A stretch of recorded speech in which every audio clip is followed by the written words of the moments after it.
y para que me hagan preguntas. Ya, pues, Usted doctor. compártanos, estimado. Ujú.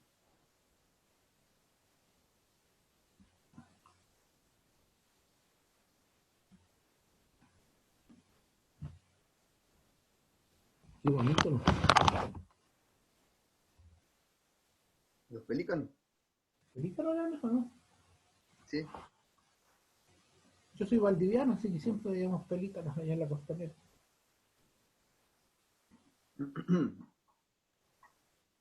Hoy día estamos a día 12. Entonces,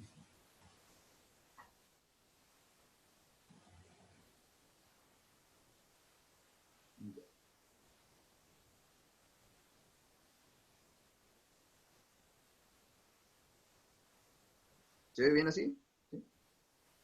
Sí. sí, espérate. Nos queda al lado. Vemos con nota. ¿Mm? Ah, ya.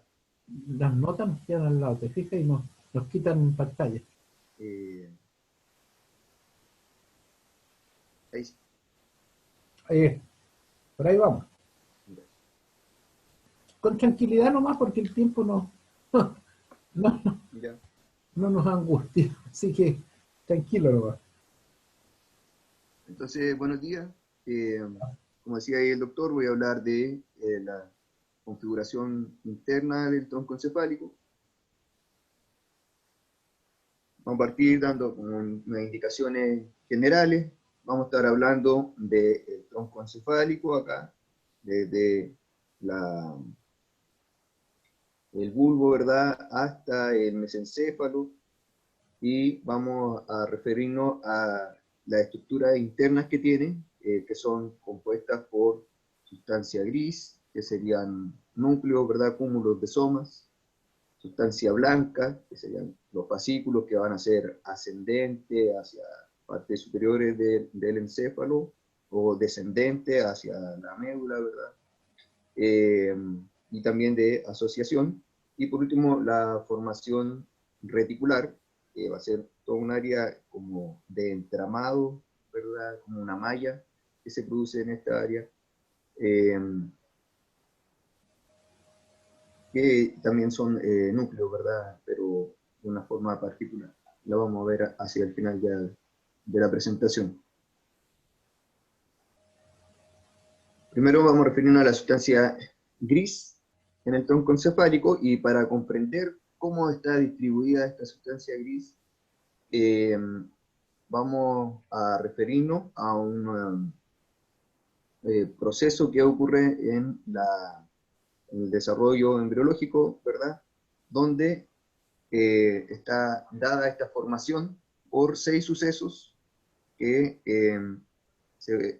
van generando este desplazamiento de la materia gris y colocándola en esta posición que tiene finalmente.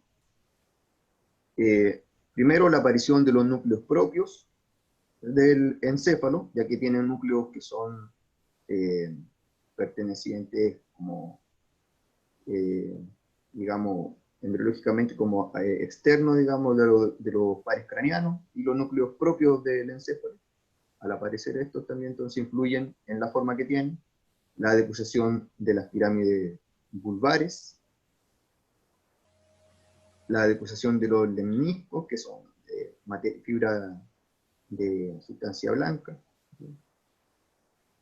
la apertura del lumen del tubo neural, que aquí estaría, ¿verdad?, el tubo neural, y esto en el desarrollo se va a abrir y da la apariencia acá a los cuernos dorsales en la médula, o a lo que vamos a ver que son las columnas sensitivas en el bulbo, ¿verdad?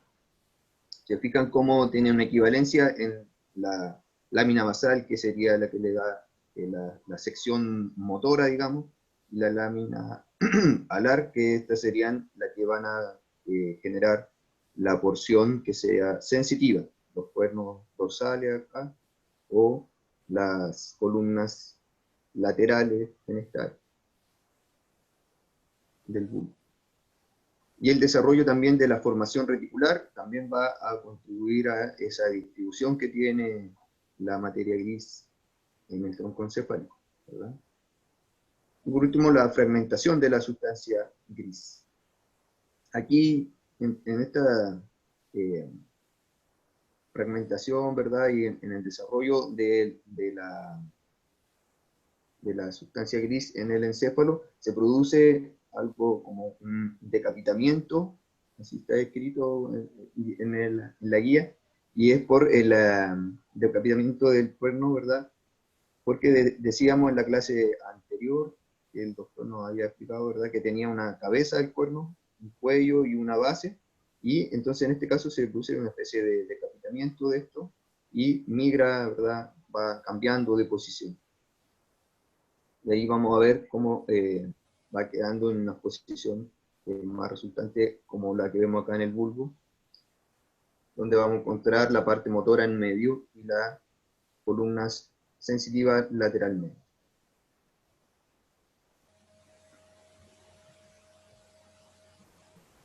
Ahora, la sustancia gris, entonces, vamos a ver sustancia gris extrínseca, constituida por los núcleos de los nervios craneanos, y la sustancia gris intrínseca, ¿tá?, constituida por los núcleos propios del tronco encefálico.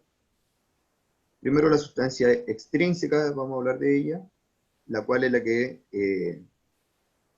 deriva en forma, dijimos, por ejemplo, si lo vemos acá tendríamos deriva de las columnas de esta formación que vemos acá, motora y sensitiva, ¿verdad? Por tanto, vamos a ver que está distribuida en columnas motoras, que son mediales, y columnas sensitivas, que son laterales. Ahí queda la forma esa que muestra como así, ¿verdad? Que nos mostraba en la imagen anterior, algo así. Entonces, están las columnas que son motoras y la otra las mediales. Vamos a ir viendo cada una de estas. Primero acá las columnas motoras, y entre paréntesis dice que son las mediales. Aquí tenemos una imagen del tronco encefálico con una vista posterior, ¿verdad? Y la primera que vamos a revisar, la primera columna, que sería la somática aferente. Eferente, perdón, sí, porque son motoras eferentes. Tenemos el núcleo del oculomotor, ubicado acá cercano al folículo superior. Este va a dar la inervación de psicomotora para los músculos del bulbo ocular.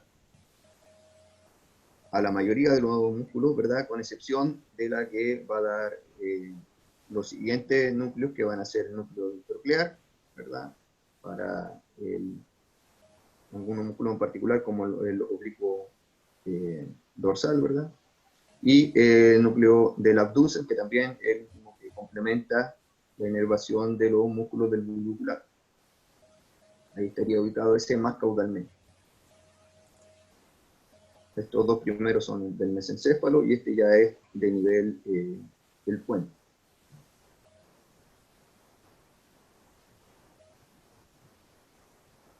Y de estos somáticos eferentes, ¿verdad?, el más caudal sería el del nervio hipoglóso. Lo encontramos más allá en el área del bulbo. Y va a dar inervación motora también para los músculos intrínsecos y extrínsecos de la lengua, principalmente, ¿verdad? Si seguimos con otras columnas motoras mediales, ¿verdad? En este caso la visceral, diferente especial. Vamos a encontrar aquí el núcleo masticatorio del trigémino. Este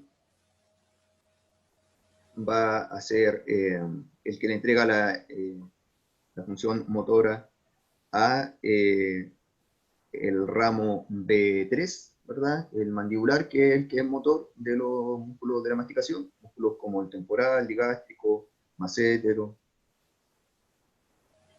los pterigoideos, ¿verdad? ahí está en esa ubicación. También encontramos en estas columnas el núcleo motor del nervio facial.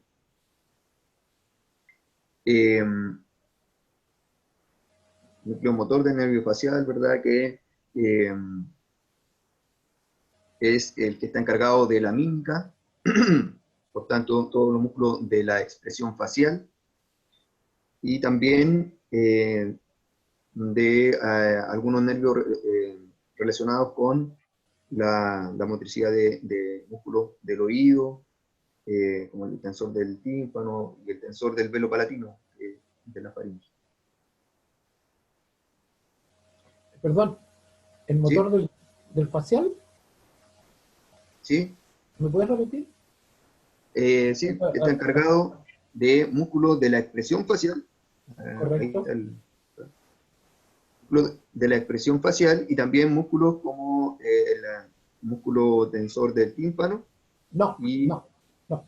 El tensor del tímpano está a cargo justamente del anterior, del núcleo masticatorio del trigémino. En cambio, el del estapedio sí. perdón, El músculo del estapedio ahí está del facial. ¿Ok? ya, Ya, adelante. de la expresión facial y entonces y del estapedio. Y en cuanto al digástrico, solo en el caso del núcleo masticatorio del trigémino, vientre anterior del digástrico. Y el vientre Correcto. posterior es del facial. Mm. ¿Por qué? Porque, y esto es importante también recalcar, que el trigémino inerva estructuras derivadas del primer arco branquial y el facial del segundo arco. Adelante. Vamos bien. Sigue. Ya, gracias. Luego viene el núcleo ambiguo, que va a dar inervación, la función motora eh, a los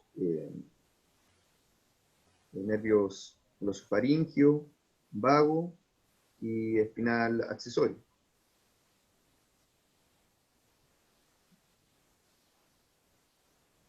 Tengo un problema, no sé si me pueden ayudar ahí mis compañeros, que estoy disertando sin ver mis notas, no la estoy viendo. Porque como se veían antes, le coloqué la otra opción, estoy disertando totalmente así como sin ninguna nota. Eh, si yo lo coloco acá, ¿se ven? Por ejemplo. Nosotros estamos viendo todo lo que tú, el esquema, Así se ven mis notas también. bueno, Sí, sí, se ven las notas, sí. se ven las Ya, notas, sí, ningún que, problema. Podría ser lo intentar que hago yo, compartir. lo que estaba haciendo ahora era sin notas porque, ¿cuánto se llama? Para que no se vean, porque no veo como... Yo creo que el problema es lo que estás compartiendo, del momento de compartir, puede que hayas compartido una ventana Ah, desde sí, tienes cualquier razón. aplicación, compartir el escritorio completo, puede que por ahí sea la... ¿Puedo cambiar eso? Correcto, acomódalo a tu estilo, Porque ahora en este momento está así, totalmente sin nota, está así como lo veían ustedes. como tú estimes conveniente.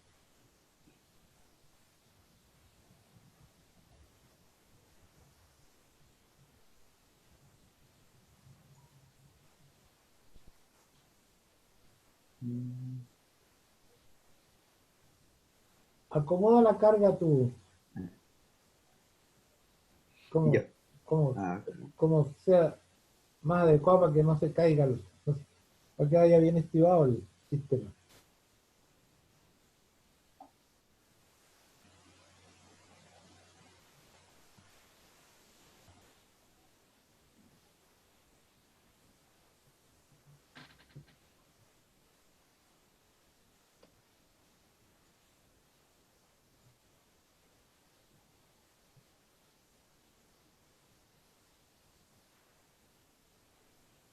Se vende nuevo Rodin la... igual.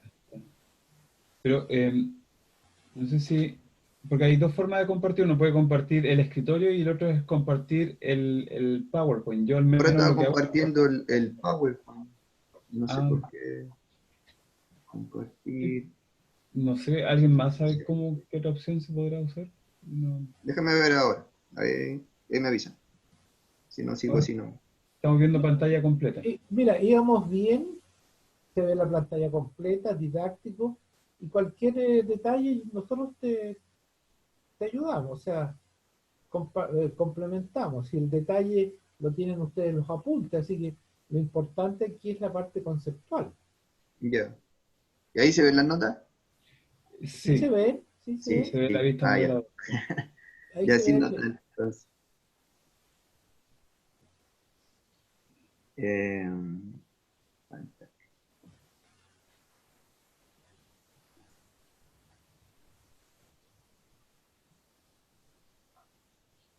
Ahí volvimos al, ¿cómo sí, estamos? Yo creo que sigue así, más tranquilo. Sigue así nomás mostrando la parte gruesa ya. y el detalle por último lo muestro yo. Iba entonces. Kumamoto, Dulce, Pobloso. Y el ambiguo, ¿verdad? Hasta ahí llegué. Eh, Sí. Donde dijimos que el que da inervación al glosofaringio, vago y al nervio accesorio, ¿verdad? una, una raíz del accesorio nace del ambiguo, que es la que Ujú. va hacia los músculos de la laringe. Correcto, que junto con el nervio vago forman el nervio laringio recurrente. Ah, así es. Se une rápidamente al vago y Ujú. se va a la laringe. Seguimos entonces con las columnas motoras mediales, la visceral eferente general. Exactamente. Aquí encontramos el núcleo accesorio del oculomotor. En este caso va a ser motor de los músculos de la acomodación de la pupila, ¿verdad? De la contracción, ¿verdad? Por tanto, produce miosis en la contracción pupilar. En caso Ujú. de mucha luz, por ejemplo. Eh, tenemos el núcleo salival superior. Perdón, y ahí yo Sí. te puedo agregar que en el núcleo accesorio del tercer par, que habitualmente tenemos pupilar y fotoacomodador, Ujú. también participa en la acomodación de la lente cristalino para la visión cercana. Ah, correcto. Del lente también. Sí. Sí, sigue nomás. El núcleo salival superior, este da la inervación de tipo parasimpática a, al nervio facial, ¿verdad? Y este, por tanto, inerva a glándulas salivares como la glándula mandibular, la glándula sublingual y algunas glándulas de la cavidad nasal, ¿verdad? ¿Cuándo dijiste glándula cuánto? ¿Qué Glándula mandibular? mandibular ¿Cuánto? y mandibular, ¿Glándula? ¿sí? Submandibular. Ah, ya, submandibular, Submandibular. ya. Y la sublingual, Claro, antes le decían submaxilar en los textos antiguos. ya. Adelante, sí. Ahí vemos Vamos bien, su vamos bien. ubicación, ¿sí? Tenemos también el núcleo salival inferior, este sería también de inervación parasimpática, pero que proporciona esa función al nervio glosofaringeo, que es quien inerva a la glándula parótida. Así es. Y el núcleo dorsal del vago, este es el que también se le llama cardio-entérico, y ese nombre largo, ¿verdad? Nos dice a qué inerva, de forma parasimpática también, al corazón, pulmones y órganos abdominales, ¿verdad? Intestinos principalmente. Eso, Intestino. sí, intestino por el estómago, intestino delgado, ¿verdad? Llega hasta la mitad derecha del colon transverso. Hasta ese sector. Así es. Ahí está, la verdad, no lo había colocado. Ahí va en esa posición, más caudal. En el bulbo. Ahora pasamos a las columnas sensitivas.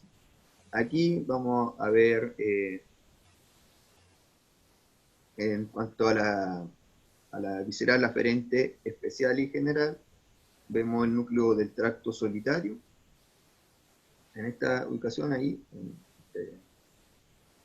en el puente, en el bulbo, ¿verdad?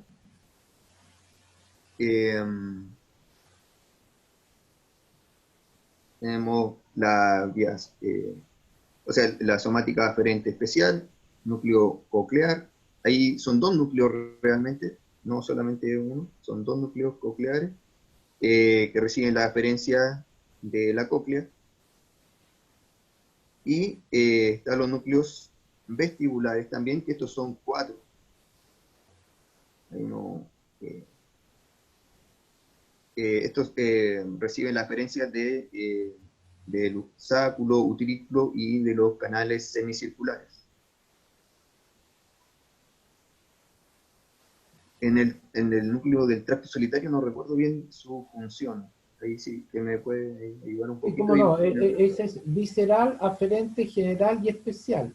O sea, recibe la sensibilidad de las vísceras, esa sensibilidad general, y la sensibilidad especial se refiere al gusto. Ah, correcto. Sí, sí, sí. Y este entonces daba, traía la información desde pares craneanos como el nervio facial, el Exacto. glosofaringio y el vago, desde los distintos tercios de la lengua. Así es, en cuanto a la sensibilidad visceral especial. Correcto. Que van en ese orden en los tercios de la lengua, desde anterior a posterior, ¿verdad? Del nervio facial primero, glosofaringio, y el vago inerva ya alguna área gustativa de la epiglotis. Así es, muy bien.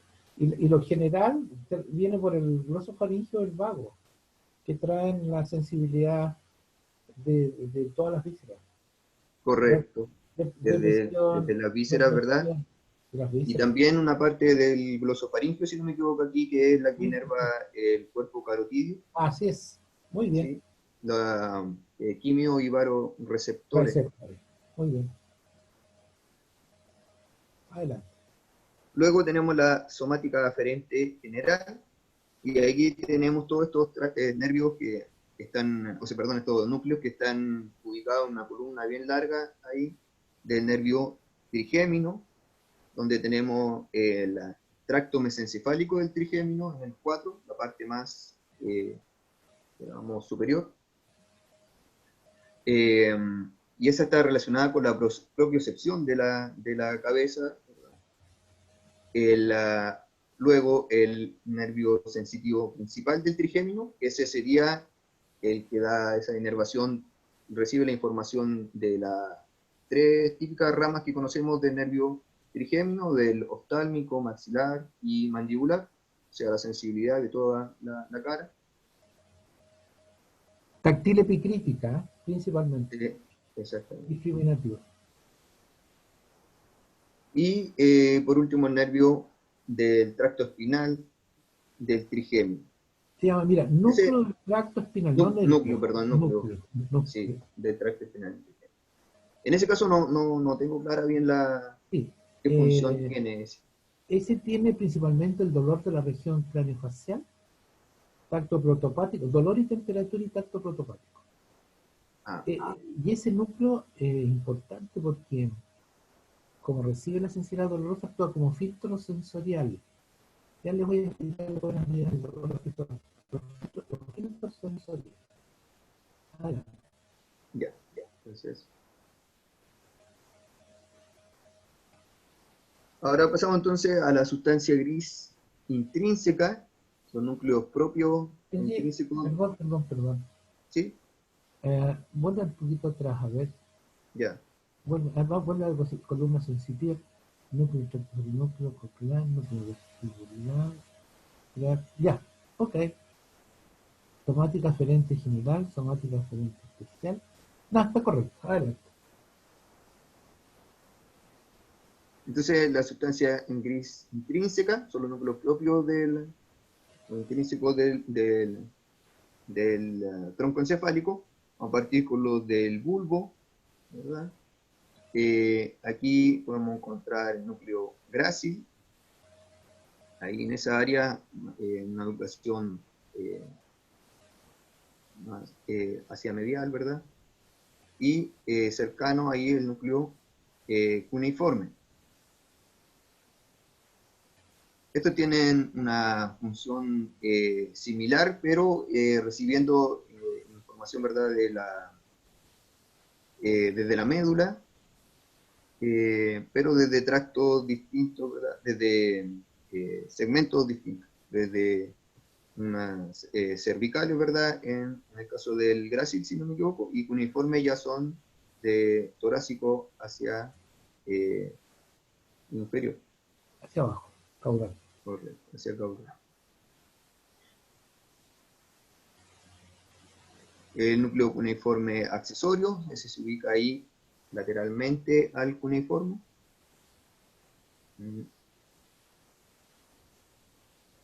Complejo olivar inferior. Ahí lo vemos, está en una ubicación bastante medial.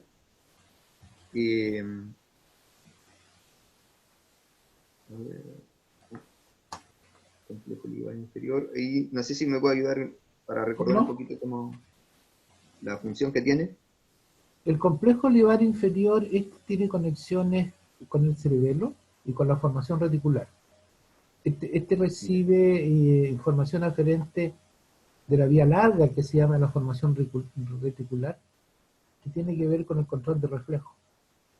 Pero con la conexión con el cerebelo se asocia fundamentalmente con la propriocepción, con la postura. ¿Ya?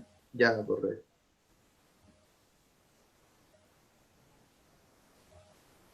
Continúan.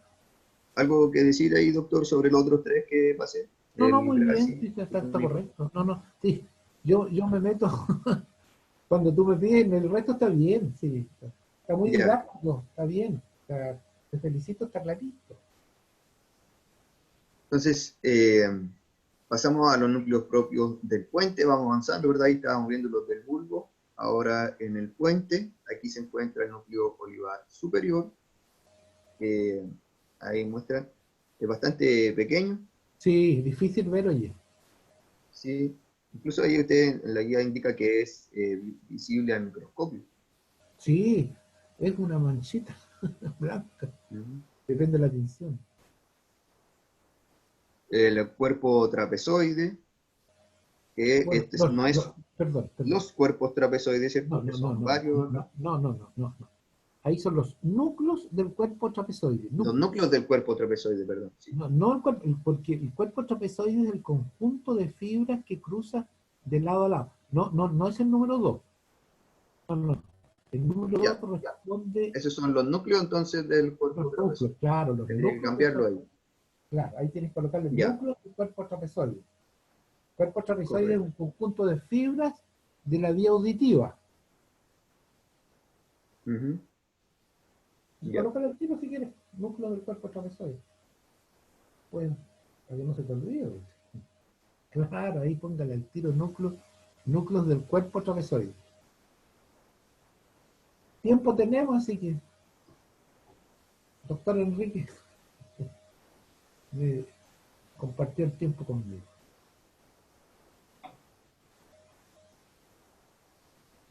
Exactamente, estimado. Núcleo del cuerpo trapezoide. Ya, dale. Ahí, si quiere, me puede ayudar No, bien, con vamos. la del olivar superior, por la función, no sé si. ¿No? ¿Sí? El núcleo olivar superior. Sí, Sí. la función del olivar superior. Este es un núcleo que que se interpone, o sea, se conecta la vía auditiva con la formación reticular. ¿Qué significa eso? De que contribuye a desencadenar reflejos de audición de protección, sobre todo del oído frente a ruidos muy intensos, por un lado. Y por otro Ya, lado, correcto. contribuye a aumentar la sensibilidad auditiva al controlar, ¿cierto?, la formación reticular, el tono de los músculos, tanto el músculo tensor de la membrana timpánica como el músculo del esternón, Ya. con funciones que son diferentes. Gracias, Claro. doctor. Acá entonces en esta imagen ahora vemos los núcleos propios intrínsecos, ¿verdad?, del mesencéfalo. Aquí vemos, por ejemplo, la sustancia negra, que está acá, digamos, entre los pedúnculos cerebrales y el tegmento. ¿Sí? Ahí es donde está la sustancia negra. Muy bien en todas las preparaciones. Y medialmente a él, ya en el tegmento, ahí encontramos los núcleos rojos.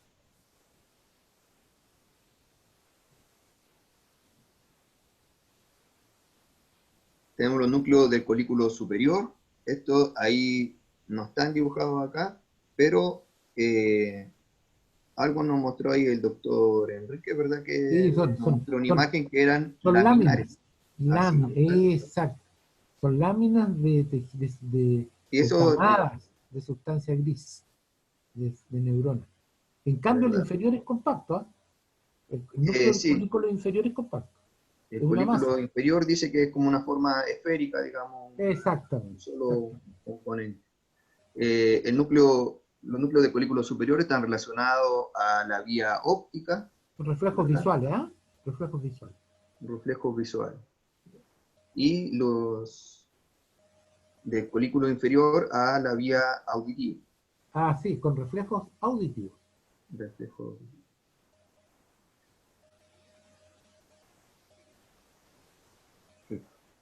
En esta imagen también vemos la sustancia gris periacueductal, ¿verdad? Alrededor del acueducto mesencefálico, sería esta sustancia que está acá. Claro, es súper ¿Sí? importante porque es muy rica en neuromoduladores de tipo encefalinas y endorfinas. No se olviden que las encefalinas y endorfinas, entre comillas, es la morfina endógena, que se Correcto. produce en accidentes para bloquear el dolor. Por ejemplo, cuando una persona se accidenta, a veces se corta un brazo y no le duele. Mm. Yo no sé si vas a hablar un poco de la función del núcleo rojo y sustancia negra. Me recuerda ahí un poco y tal vez pueda agregar ahí. Te ayudo un poquitito. Miren, el núcleo rojo y la sustancia negra son núcleos que se ¿Mm? asocian con las vías extrapiramidales, es decir, con las vías que controlan el tono, la postura y los movimientos semivoluntarios. Por lo tanto, hay interesantes conexiones, por ejemplo, sustancias libres en el putamen. Y este Ya. tiene un neurotransmisor que lo conecta con el putamen, que es la dopamina. Y cuando hay déficit de dopamina se produce la enfermedad de Parkinson, con temblor, hiperquinesia, rigidez, fascia muy característica. Ujú. Y por lo tanto, es súper importante que la sustancia negra mantenga su estructura, porque como tiene una parte compacta y una parte reticulada, obviamente la parte compacta a veces con problemas de tipo viral, a veces de autoinmunidad, que destruye las neuronas productoras de dopamina y ahí se produce Parkinson. El núcleo rojo es, se relaciona fundamentalmente con los movimientos, control de movimientos voluntarios. También el gato final pertenece a las vías motoras control de postura. El núcleo, bueno, estos son núcleos extrínsecos, ¿no? El colículo superior ya lo dijiste, colículo inferior y la sustancia gris. Ya, listo, adelante. Gracias, doctor.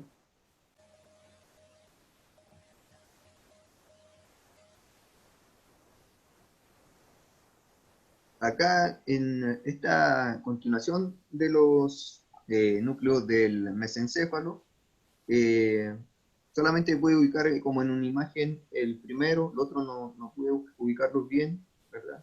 El locus ceruleus, que ese Locus se encuentra ceruleus. aquí, Oh, sí, adelante, ¿sí? adelante. Se encuentra lateralmente a la sustancia gris periacueductal, y ahí es donde está el locus ceruleus. Es súper importante el locus ceruleus, ¿ah? ¿Vas a agregar algo a la función o no? Eh, si quiere, me dice ahí, Sí, cómo y no. luego, Locus ceruleus también. es un importante núcleo y que libera neurotransmisores que tienen que ver con el sueño REM. El sueño REM es el sueño cuando tú estás durmiendo y el electroencefalograma tiene un trazado como en vigilia. Es decir, cuando uno está soñando, cuando está moviendo los ojos, obviamente que hay gran cantidad de norepinefrina que libera el locus ceruleus. Locus ceruleus significa mancha, mancha cenicienta. Mancha cenicienta. Sí, locus es mancha y ceruleus es ceniza, color ceniza. Ya, adelante. Ya los núcleos tegmentales no lo vas a ver ahí. No. Eso tienen que ver con los circuitos de recompensa, que lo vamos a ver en el sistema límbico. Estos tres están relacionados entre sí en su función, ¿verdad? Con el hipocampo también, no, perdón, con el hipotálamo, sí, en su función. Sí, déjalo por ahí mientras tanto. Ya. Ya vamos a llegar a ese. Ahora seguimos entonces con ya vimos lo del mesencéfalo, pasamos entonces a la sustancia blanca. Aquí en el mismo dibujo, acá en este que está acá, en este esquema, se pueden ver bastantes áreas de sustancia blanca. Vemos las descendentes motoras, ¿verdad? Ahí vemos los tractos córticos espinales. Estos tractos son, según entendí, lo mismo, o como la misma estructura que las pirámides, ¿verdad? Las pirámides vulvares. Bueno, si toda la vía voluntaria, muestran los tractos córticos espinales. Eso lo vamos a ver en las grandes vías, pero con el número 1. Es decir, toda la vía motora voluntaria que se inicia en el córtex cerebral, pasa por la cápsula interna, desciende a través del tronco encefálico, o sea, pasa por la parte anterior del mesencéfalo, del puente, y se concentra en las pirámides vulvares. ¿Y cuál es el rol? Lleva los axones, eso corresponde a axones de neuronas corticales que controlan las neuronas motoras del sistema segmentario, o sea, del tronco encefálico y de la médula. Y el control motor voluntario pasa por ahí, el número 1. Estos son de las grandes vías aferentes que van a ver ustedes en otra clase. Ya, correcto. También se encuentran los tractos vestíbulo-espinales, que van desde el área... No te detengas en eso porque lo vamos a ver. Ya. Nómbralos nomás y yo te agrego que el tracto vestíbulo-espinal forma parte de las vías extrapiramidales, o sea, vías motoras que no pasan por las pirámides. Correcto. Controlan tono postura. Ya. Nombra algunos relacionados también con propiocepción, ¿cierto? Por lo de los vestíbulos, con el equilibrio del cuerpo. Claro, vestíbulos espinales tienen que ver con posición de la cabeza. Posición y tono. Adelante, síguenos. Luego tenemos algunas que son ascendentes, ¿verdad?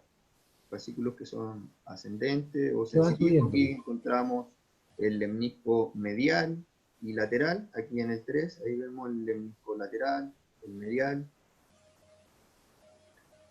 Miren, lemnisco significa cinta ancha.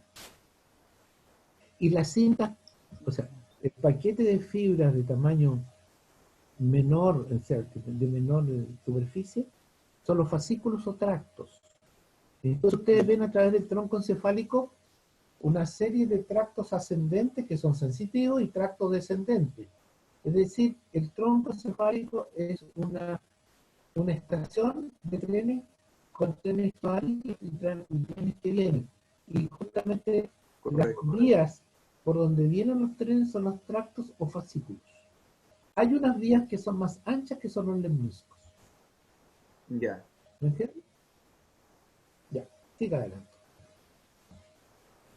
Luego por acá encontramos entre los lemniscos, por acá, el fascículo espinotalámico. La verdad es que ese se junta con el 3 con el lemnisco medial. Ya, ahí sí estamos acercando. Va subiendo el espino talámico lateral, pero ya a la altura del puente ya se van juntando para arriba. Forman el lemnisco espinal. El 3 y el 4 se van a juntar y forman el lemnisco espinal. Ah, ya. Adelante. Y por último, acá tenemos algunos de asociación, como el fascículo longitudinal medial. Ahí lo vemos. Muéstralo a dónde está. Ventralmente ya como bien. ¿Sí? Bien. El fascículo longitudinal dorsal, que aquí no lo Está detrás del medial. Ya. Y el fascículo tegmental central, ese sí se ve ahí. Número 7, claro. El tegmental central va por el centro de la formación reticular. Fíjense que la formación reticular a la cual te vas a referir tú, es una red de pescador que ocupa siempre la parte más posterior del tronco encefálico. En medio a medio de la formación reticular va este fascículo tegmental central, con fibras que ascienden y descienden. Es una vía de conexión larga de la formación reticular. En cambio, el fascículo longitudinal medial, márcalo con el número 5. Sí, aquí. Ese une entre sí, asocia los núcleos que controlan movimientos óculo-cefalógiros. O sea, movimientos coordinados de ojo y cuello. Si yo voy siguiendo a un objeto en movimiento, giro los ojos a la derecha y inmediatamente el cuello gira hacia la derecha. Ese movimiento hacia derecha e izquierda, arriba y abajo, coordinados entre movimiento de los ojos y del cuello, lo controla, lo coordina el tracto o fascículo longitudinal medial. O sea, une los núcleos del tercero, cuarto, sexto, octavo y 11º. Ya, correcto. Síganos. Ese autor. Y esos son los que se ven ahí. Ahora, la formación reticular, como decía el doctor. Aquí. Defíneme la formación reticular. Sí.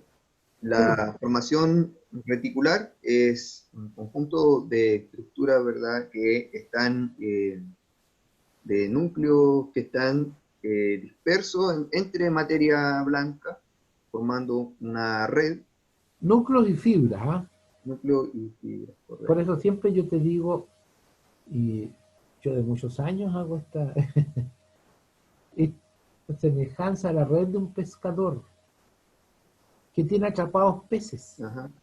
Cuando el pescador retira su red, tienen muchos peces entre la malla.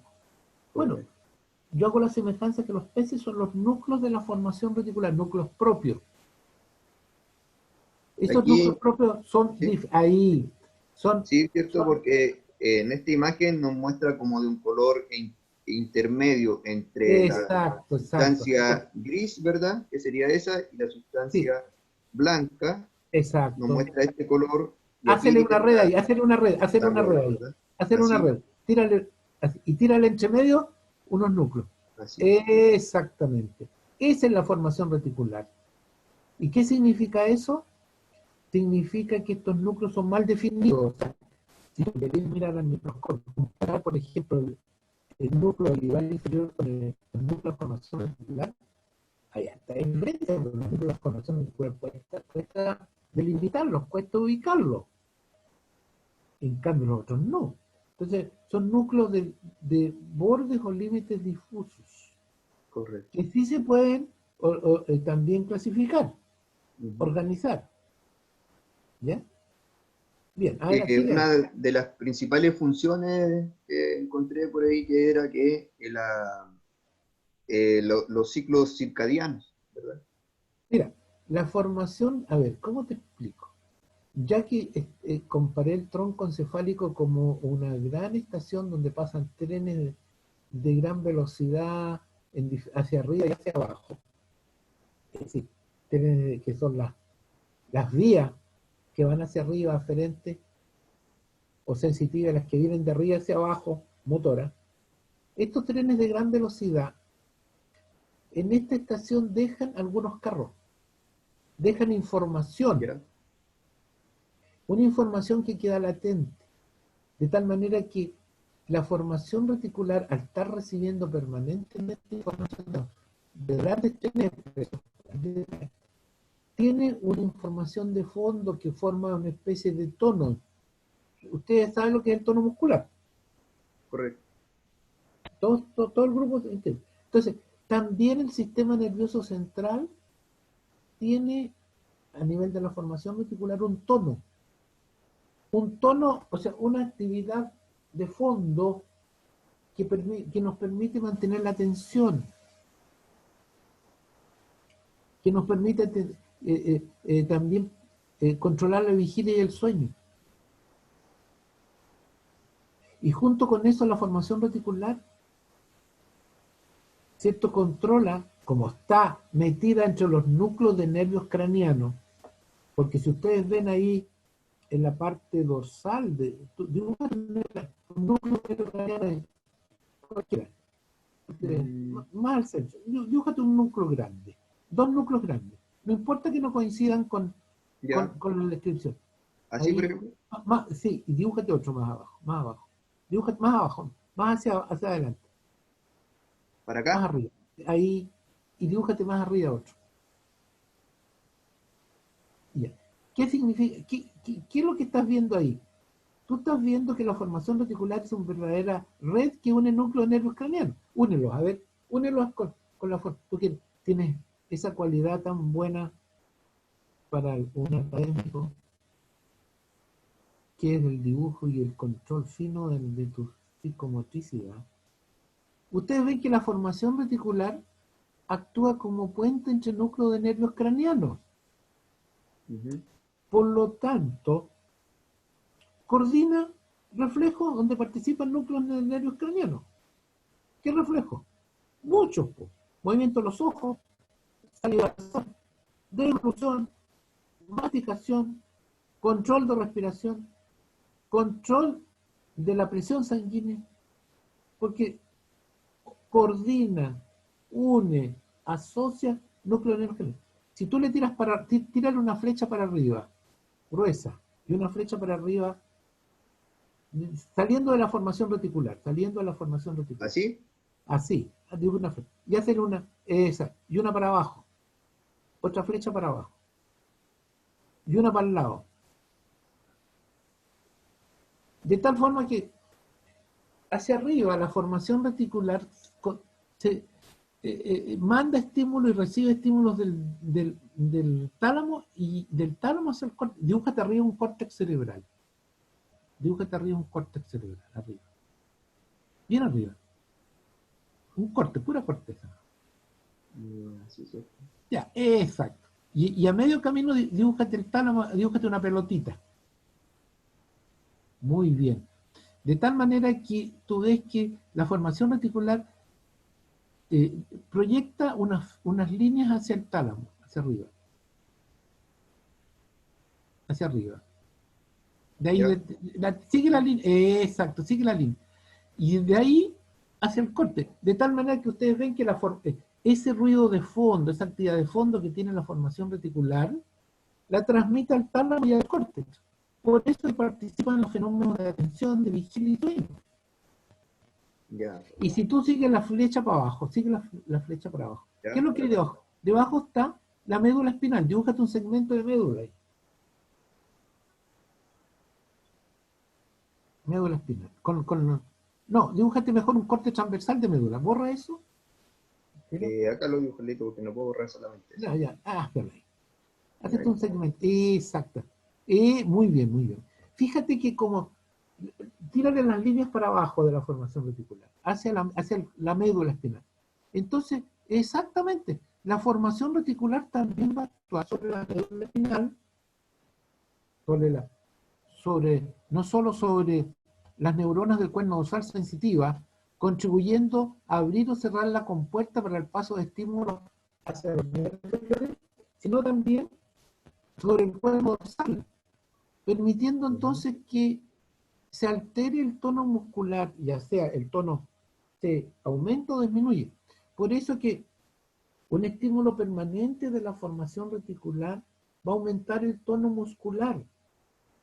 Y ese tono muscular aumentado puede transformar en algunas patologías, como es el lumbago, o en el caso de la articulación temporomandibular, aumento del tono, la contracción de los músculos de la masticación, lo que hace que la persona desencadene un síndrome doloroso del ATM, que aparezca en la mañana con la cara adolorida y cansada, porque su formación articular está muy activada. Puede estar activada, por ejemplo, porque sobre la formación reticular también está en conexión con el sistema límbico. El sistema límbico es el sistema de las emociones, es el anillo de control de emociones. Entonces, dibújate y colócate el sistema límbico arriba, al ladito del tálamo, dibújate otra pelotita, o un arco, dibújate un arco alrededor del... ¿Así? Ya, colócale ese sistema límbico, SL, y conéctalo con la formación reticular. Exacto, de ida y de vuelta. De tal manera, estimadas y estimados, que cuando la persona está preocupada, su sistema límbico está trabajando a full. Y ese estímulo se lo está transmitiendo a la formación reticular. Y la formación reticular entonces comienza a activar la presión sanguínea. Por eso que tú estás nervioso, te sube la presión, pues. Correcto. Te aumenta la frecuencia respiratoria tú antes de una prueba. Estás con una taquipnea, o te produce fenómenos vasculares periféricos vasoconstrictores, te pones pálido, pues. Y te fijas... Toda la estimulación del sistema simpático. Obviamente, pues, obviamente. Y fíjate que hacia el lado, esa flecha que hiciste hacia la izquierda, eso conecta con el cerebelo también, pues. Entonces la formación reticular, esta malla de pescador que tú la dibujaste muy bien y que me sabes interpretar muy bien lo que yo estoy diciendo, eres muy buen ilustrador. Perfecto. Entonces, ustedes ven que va a producir entonces una influencia sobre el cerebelo, y el cerebelo, como lo vamos a ver en la próxima clase, tiene función. El cerebelo es el coordinador de la orquesta de los movimientos del tono. Correcto. El cerebro pequeño, controla toda la motricidad, la coordinación de movimientos voluntarios, movimientos simétricos, asimétricos, sincrónicos, asincrónicos. ¿Ya? Y obviamente que si ustedes ven el sistema límbico arriba, la formación reticular están activados, van a actuar, imagínense, sobre la médula, sobre el cerebro, sobre el cuerpo. O sea, el estrés te produce una descompensación general que te va a producir problemas de enfermedades psicosomáticas, enfermedades gastrointestinales. Obviamente, si los núcleos de los nervios craneanos están alterados, por ejemplo, el vago está estimulado, está haciendo secretar mucho ácido clorhídrico a nivel del estómago, o de jugos gástricos a nivel del páncreas y del intestino delgado. Esa es una enfermedad psicosomática. ¿Les quedó clara la formación reticular? Sí, bastante más claro. Y me interpretaste muy bien el concepto. Ya, sigue nomás. Por último, acá tengo otro imagen que mostraría cómo la formación reticular hace una especie de columnas también. Claro. Donde vemos un grupo nuclear reticular que es central, ¿verdad? Medial, dice aquí. Ahí vemos un conjunto de núcleos, el núcleo oscuro o pálido, ¿verdad?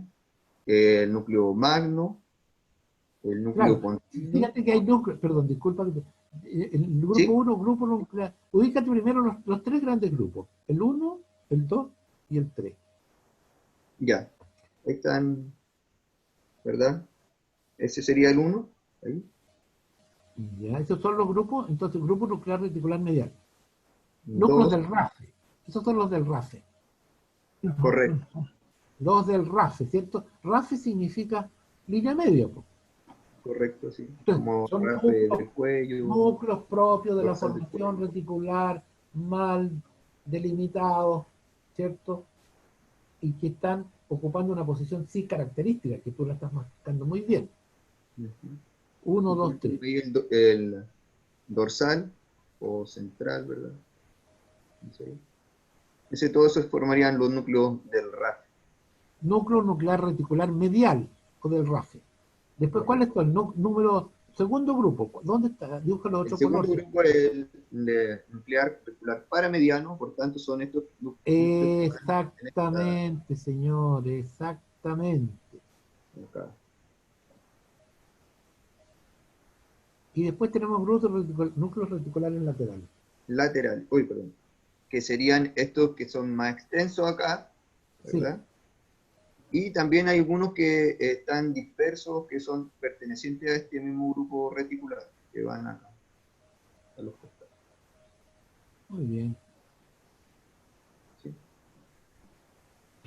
Y así como se distribuye este sistema, esta formación reticular. Correcto. Creo que ese era lo último que tenía que conversar, No, está ¿verdad? clarito. Está. Y me faltó la diapo de la bibliografía, se la agrego después antes de agregársela, de Después me mandarle, la... Sí, después me la... quisiera que ¿ya? tus compañeros hicieran preguntas o hicieran alguna aclaración. Mientras yo preparo aquí algo que voy a tratar de mostrarles con la tablet. Deja de compartir nomás. Ya. Exacto.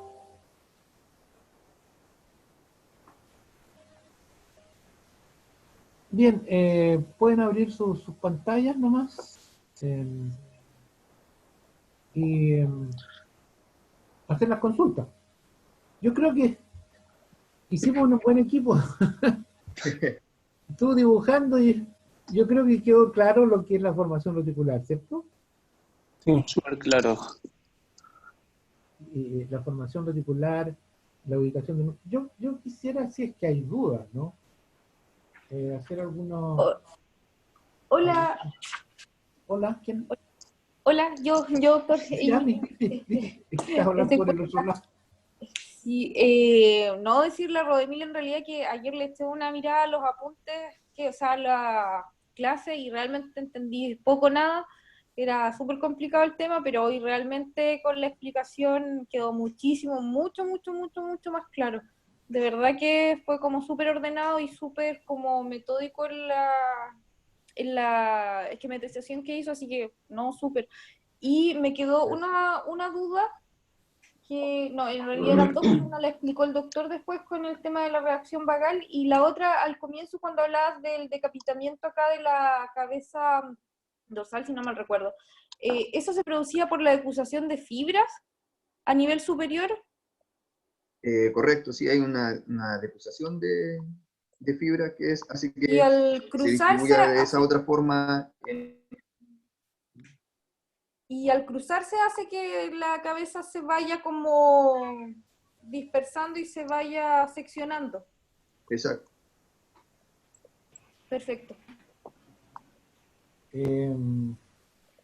Yo estoy tratando, mientras tanto coloca tu imagen tuya mejor. Yo voy a dejar de compartir mientras ubico mi, mi, eh, mi archivo. Espera, eh,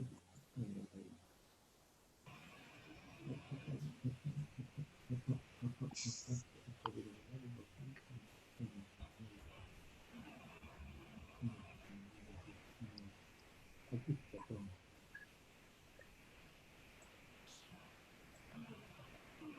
Ahí está.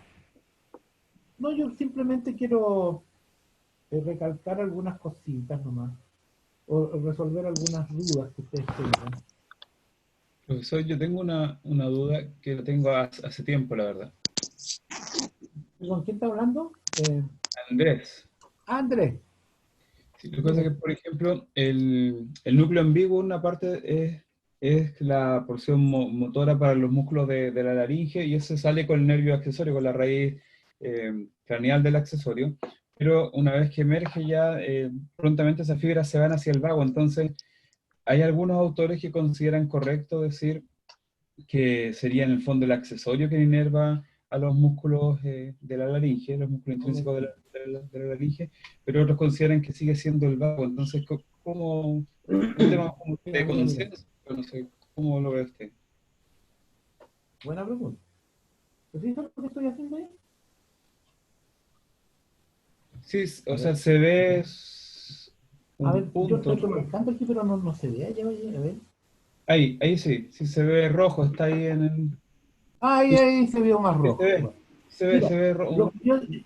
lo que yo te quiero señalar es que del núcleo ambiguo, ¿cierto? Núcleo ambiguo que pertenece a la columna visceral, eferente, especial, ¿no? Columna visceral, eferente, especial. Es decir, que el núcleo ambiguo inerva derivados del tercer y cuarto cordranquial.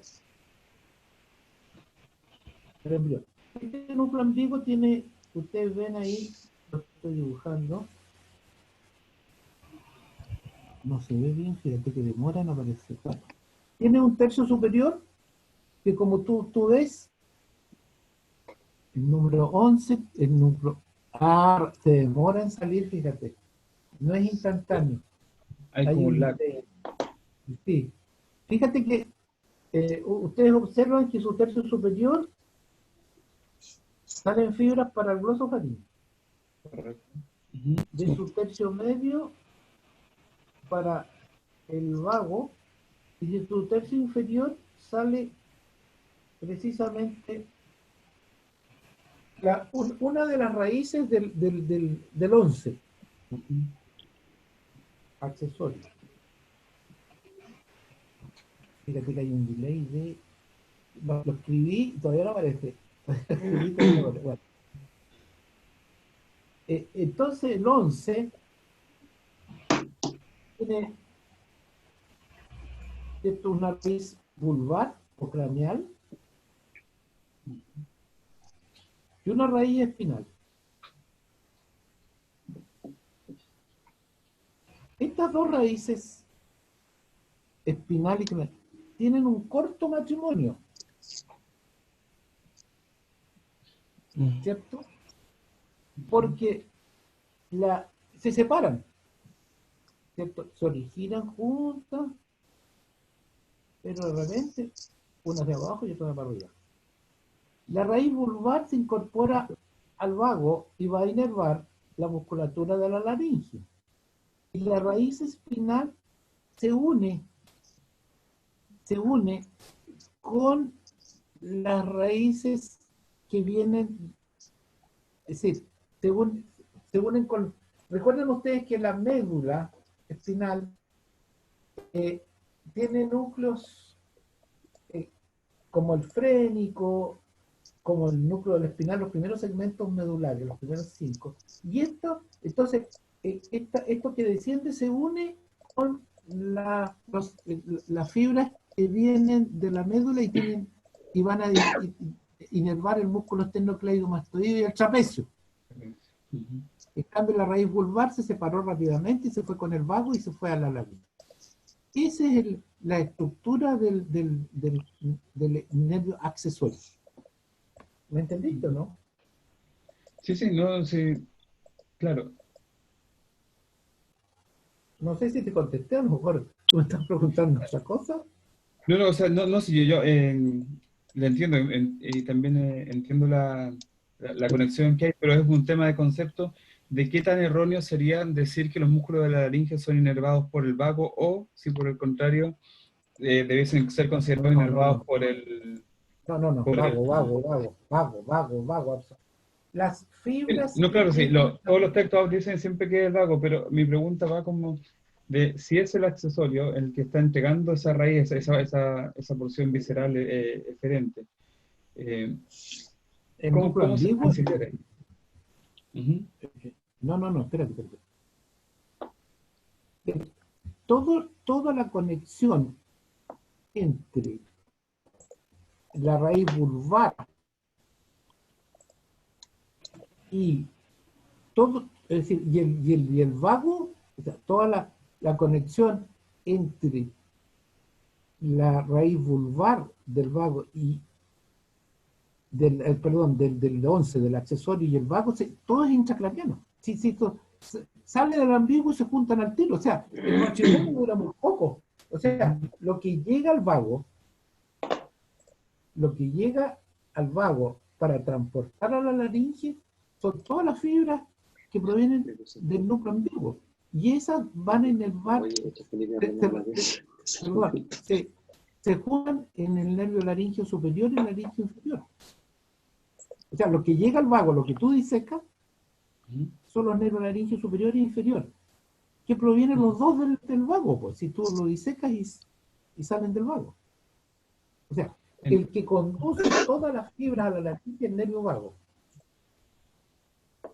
No sé si me expliqué o te enredé, no sé. No, sí, lo entiendo, profesor, sí, es lo que siempre hemos sabido. Lo que pasa es que me tocó, hice el diplomado de cabeza y cuello y sistema nervioso en la PUC hace un par de años atrás, y allá me recuerdo que los apuntes salía y consideraban que era el accesorio el que inervaba a estos músculos a través por esa raíz craneal, y entonces después hubo sí, claro, de hecho, pero una discusión al respecto, porque uno defendía una postura y otros defendían otra. Claro, es controversial, es controversial. Sí. Pero me quedo con esta explicación con la cuestión. La posición nuestra es esta. Entiendo. Obviamente Sí, depende, eso da para discutirlo, por supuesto, da para discutirlo. Tú sabes que la ciencia es así, pues. Sí, no, sí. Y todo depende a veces con el el cristal con que se mire. No, sí, bueno, tu alcance y te lo agradezco. Pero siempre me quedó ese bichito, porque uno lo sabía siempre que era el vago. O sea, de hecho, se explicado siempre con el laringio recurrente y el ramo externo del laringio. Claro, claro. Y que después de repente uno leyera un apunte que era el accesorio, era como un poquito así como que uno chocaba un poco que de repente dijeran que era, pero no. Es que si tú lo ves de punto, mira, nosotros los temucanos, el doctor Enrique y yo, el doctor Olave, todo el grupo, nosotros tenemos una escuela, somos de la misma escuela, tenemos como un elemento básico de diagnóstico que es la disección. Correcto. Y la disección para nosotros es la que manda. Y la disección, tú disecas la inervación de la laringe y tú ves que todo viene del nervio vago y no viene ninguna ramita del accesorio. El accesorio, tú ves que la raíz se va directo al esternocleido y al trapecio, a los movimientos de rotación. Entonces, de acuerdo a mi criterio, y creo que comparto con mis colegas, esto va hacia el vago, pues. Correcto. No, es como se enseña en todas partes. Sí, dime, Jorge. Estoy atentamente escuchando la conversación. De hecho, un décimo par craniano antes se llamaba espiral, ¿no es cierto? Claro. Y le pusieron accesorio. ¿Por qué? Porque fibras de él son accesorias ¿a quién? Al vago. Es accesorio del vago en el fondo. De ahí viene el nombre accesorio, el de nombre que tuvo ese nervio craneano. Voy a aportar eso. Gracias, Jorge. Trabajo en equipo, ¿sí? Me queda muy claro. ¿Sí? Trabajo en equipo. No sé si yo ya estuvo muy bien que hayamos tomado la decisión de dedicar esta clase exclusivamente a este tema. Yo creo que hay otras preguntas. Yo no sé si me alcanzaría para una. El doctor Enrique empieza a las 10:30, voy a abusar de su paciencia. ¿O ustedes quieren ir a descansar? ¿Un cafecito antes de empezar con el doctor Enrique? No lo será al público. Bueno, una última pregunta cortita. Sí. ¿Alguna última pregunta? Ninguna. No, todo súper Muy bien. claro. Yo al menos no. Muy bien. Bueno, Rodemil, te felicito porque fuiste bastante simple y claro. Gracias. Transformaste un tema Un difícil tema complejo. en un tema fácil. Sí. Y esa es la labor del académico.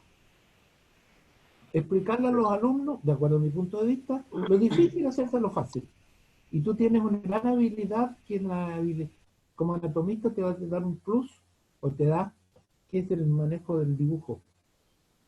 Y yo creo que estoy muy contento con la explicación que dimos en conjunto de la formación reticular, porque fuiste interpretando exactamente lo que yo quería decir. ¿Estamos? Muy bien. Vamos a dejar de compartir. Vamos a dejar de compartir. Recuerden ustedes, la próxima semana, entonces, ¿qué es lo que haríamos? Revelo. Verlo. Y ahí nos entra la duda. Pues. Ahí nos entra la duda. ¿Qué es lo que vamos a hacer? ¿Cierto? Profesor, Sí, dime. Porque ¿en sí. Cerebelo serían igual 20 minutos o Eso hay es un lo que poco voy a conversar con el doctor Enrique. ¿Ah? ¿Lo presenta Carreño? Yo lo sí, correcto. Sí. Ya, yo creo que hay que darle entre 20 a 30 minutos máximo de presentación en relación con ustedes, diría.